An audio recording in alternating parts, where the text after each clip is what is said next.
In the name of the Father, and the Son, and the Holy Spirit. Amen. Good evening. Good evening, Father. Healing is empowering. Ang paghilom ay hindi lang nakakalakas sa katawan, hindi lang nakakalakas ng may sakit, ito ay nagkakaroon din ng kakayahan para gawin mo ang dapat mong gawin sa buhay mo. That to be healed is not only to be strong. Malakas na ako, wala na akong sakit, wala na akong problema ngayon sa panggamot. That's okay. Pero ang tunay na paghilom, hindi lang maging malakas ka. Ano ngayon kung malakas ka? Ano ngayon kung wala ka ng sakit? Wala ka namang ginagawang mabuti para sa iba. That you are not empowered to do your mission in life. May kasabihan po sa isang Indian proverb or Indian saying. Sabi nila, when the dogs fight, it is the grass that dies. Pag nag-aaway daw yung malalaking aso, wala namang mamatay na aso. Mamatay daw yung damo, yung tinatapakan nila. It is an expression when people intellectualize, powerful people argue, when powerful people compete. Hindi naman po sila nababawasan talaga ng kayamanan o kakayahan. Nasasakripisyo ko minsan yung malilit na tao. Those who are not empowered, those who are not capable of defending themselves. Like in the gospel. Sa Pharisees in the gospel, they are also having their own withered minds and withered hearts. Para pong yung kamay nila parang na-paralyze din yung isip nila at kalooban. Hindi nila nakikita itong tao nangangailangan na may sakit.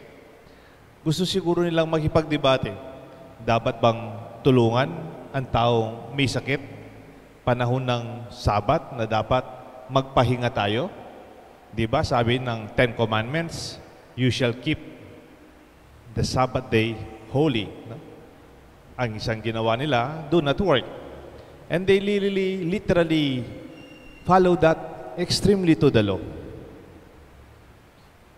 Kami po noon sa seminaryo, we were taught, in the face of death, everything waits. No? Sa harapan ng kamatayan, makakapaghintay ang lahat. That during emergency times of saving lives, pagbuhay ang nakataya, dapat itabi na muna natin kung ano man yung ating pinagdidibatihan. Pwede, kung minsan napapansin ko sa ibang bansa, yung nagkakaroon ng political debate, resources sa pandemya, ang daming namamatay, pero mas nangunguna yung political concern. Yung political positioning, or who will get the credit. When the dogs fight, it is the grass that dies. It is too legal, or technical, or procedural, or the details are very important more than the real concern, the healing, the empowering of the disadvantaged. Gustong-gusto ko po yung sinabi ni Santo Papa a few years ago before when he was just a new pope. Sabi niya, the church is like a hospital in the war zone. Alam niyo po yung hospital sa war zone? Wala nang maraming application. Wala nang munang maraming procedures. Sa war zone, basta pasyente. Kumisan, lalo na kung Red Cross ang hospital. Kahit sino, kahit kalaban, kahit anong side, they heal. Why? Because life matters most. Ang buhay ang pinakamahalaga. And even for our church, pwede sa simbahan natin, we are very technical, we are very specific, we condition things up to the point people cannot enjoy the grace of our sacraments and the grace of God. Mayroon pong isang pare na namatay na po siya. A few weeks ago, nilibing po namin siya. Ang pangalan niya, Monsignor Francisco Lansang. Tawag namin sa kanya, Among Pax Lansang. No? Alam niyo po, nung pari po siya, lalo na bandang Arayat, dyan sa may Santa Ana, meron po siyang nakalagay dun sa kanyang harapan ng kanyang kumbento. Nakalagay lang po sa parang bulletin board, no? I remember when we were seminarians, we took picture of that. I could not remember the Kapampangan verbatim.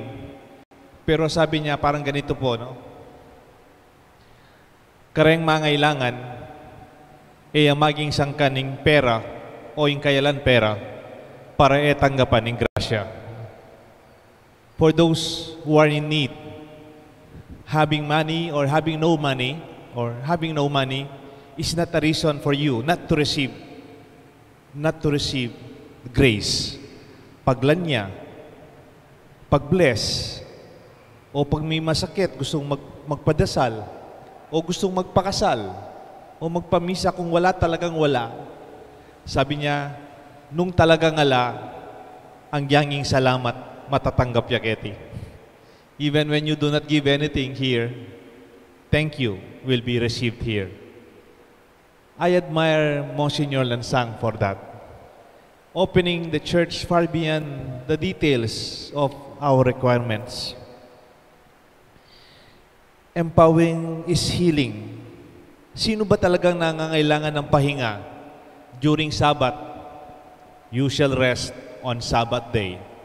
That Sabbath is not only a ritual religious resting, but it is a literal rest for the workers, for the oppressed, for the poor. Itanong ko po sa inyo, sino talaga yung nangangailangan ng pahinga? Halimbawa, yung Sunday, yung rest day. You are given one day. Alam niyo po saan galing yung may rest day? Sunday as a rest day, or kung minsan imumove nila ng ibang day. Basta at least mayroon kang 1 week, 1 day in a week to rest. At least. Saan po galing yon? Galing ba sa gobyerno yon? Galing ba sa mga negosyante yon? Galing ba sa mga businessmen yon? Hindi. Galing po yan sa Diyos. Galing po yan sa tradisyon ng ating pananampalataya. Because without the rest day, Sabbath, I think mamamatay po yung mahirap sa kakatrabaho. No day to rest. No day for the family. No day, no time to go home. Or to find life even at home. Sinong nangangailangan ng pahinga? Yung prinsipe? Yung hari? Yung reyna? Yung mayaman na mayaman? They don't need to rest. Because, anyway, they own everything. They could rest anytime.